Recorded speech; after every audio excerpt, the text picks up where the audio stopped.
Welcome to the deep dive. We take complex topics, break them down, and basically make you instantly well-informed.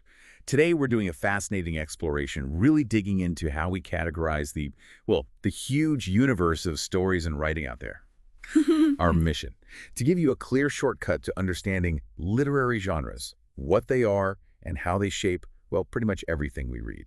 Let's unpack this. Yeah, and it's important because understanding genre, it's not just, for academics, it's a really critical tool. Oh, yeah. When you pick up anything, a novel, an article, even a poem, knowing the genre gives you an immediate sort of blueprint. It tells you what kind of experience you're likely to have, the rules it might follow, what it's aiming for. It sets your expectations. Exactly. So let's define it. What is a genre? Fundamentally, think of it as a distinctive literary type. It's how we sort stories, basically. A class, a category. It's defined by having a particular form or style, or maybe the kind of story it tells. And the thing is, every piece of writing fits into a genre. So it's really foundational if you want to navigate the literary world. Okay, so when we talk about all this writing, the most basic split is between fiction and nonfiction. This isn't just real versus not real. It's more about the agreement, the contract, between the author and you, the reader. So with fiction, you're stepping into a world built from imagination. These stories are made up, make-believe. They come from creativity. The author can invent characters, events, whole worlds even, that aren't real in our tangible sense. It explores truth through invented situations. Right. And the contrast with nonfiction is really what makes it so powerful, because here, the deal is totally different. Nonfiction has to stick to factual accuracy. It's about real people, things that actually happen, information you can check. It can be just as gripping as a novel, sure, but its main goal, to inform, explain the world as it is, look at history or real lives, it's grounded in reality, offering insights from, well, facts. Okay, so once you get that big divide, fiction versus nonfiction, Yeah. then you can really start exploring the incredible variety within fiction. Yeah. And understanding these subgenres, it's like having a guide in a giant library, right? Helping you find exactly the kind of imaginative trip you want. Definitely. And within fiction, a huge category is realism. These are stories that, okay, they're made up, but they aim for plausibility. They often feel like our world. So you've got realistic fiction. This is a story that could happen today in our lives, but didn't actually.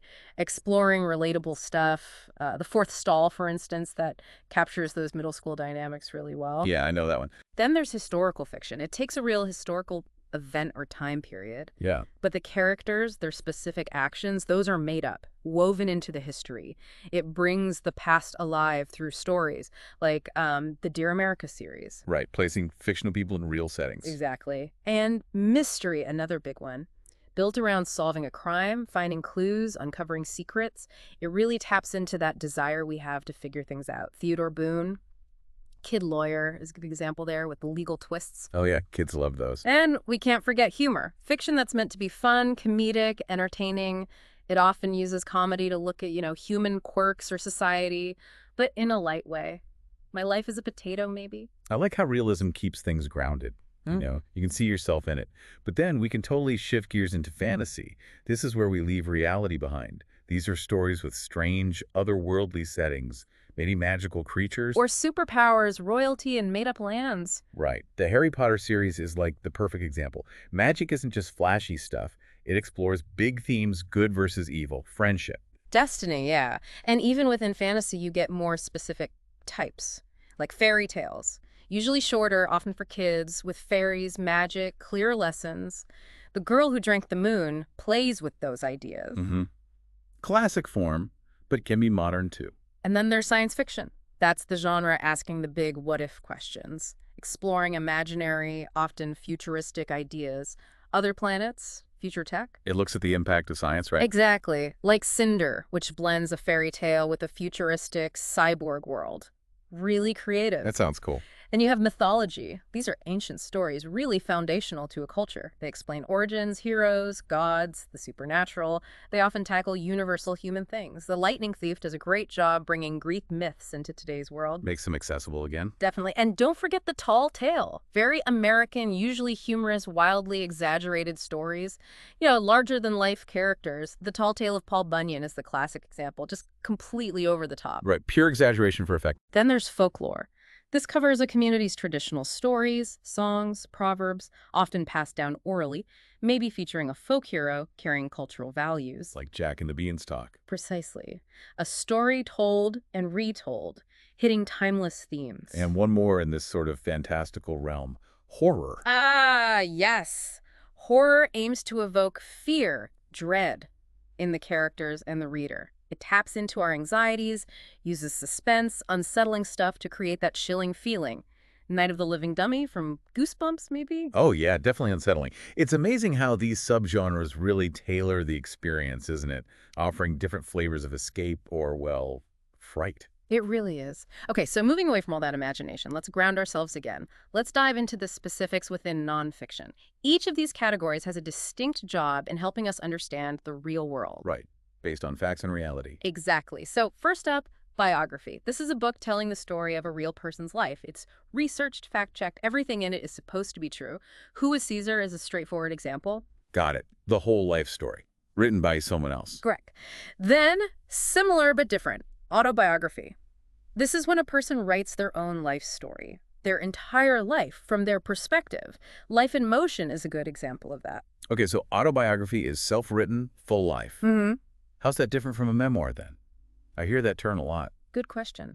They're related but distinct. A memoir is also written by the person about their own life, but it focuses on a specific part of their life, a certain period or a theme, or maybe one significant relationship. It's not the whole life story. Ah, okay. More focused, like Be Fearless probably zeroes in on a specific journey or challenge. Exactly. It's a slice of life told through a specific lens. And finally, we have informational nonfiction. This is pretty straightforward. Books that give you facts and information about a topic, designed to educate. Like textbooks or nature guides? Or books like Volcanoes, just giving you the information, explaining something about the world. Makes sense. Yeah. So those cover the main ways nonfiction presents reality. All right, let's wrap up our genre tour with something a bit different, a unique form, poetry. Ah, poetry. Yeah, it's definitely its own thing. It's not just about rhymes, though rhymes can be part of it. Poetry uses language very intensely, very condensed. It's about verse, rhythm, imagery, figurative language. Like metaphors and similes. Yes, all those techniques.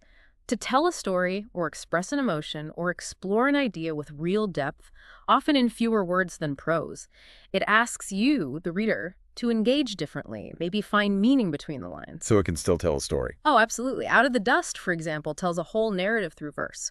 It shows how poetry can convey both story and deep emotion together. It's powerful stuff. Wow, okay. So we've covered a lot of ground here.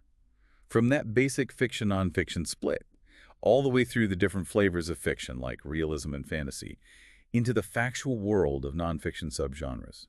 And finally, touching on the unique art of poetry. Understanding these categories, it's not just trivia, is it? It's genuinely a powerful tool for any reader. It helps you talk about what you like, find new things, and just appreciate the craft behind the stories you read. Absolutely. And maybe something for you, the listener, to think about. Now that you have this map, this deeper understanding of genres, how might that change how you look at books? Does it make you curious to maybe try a genre you haven't really explored before?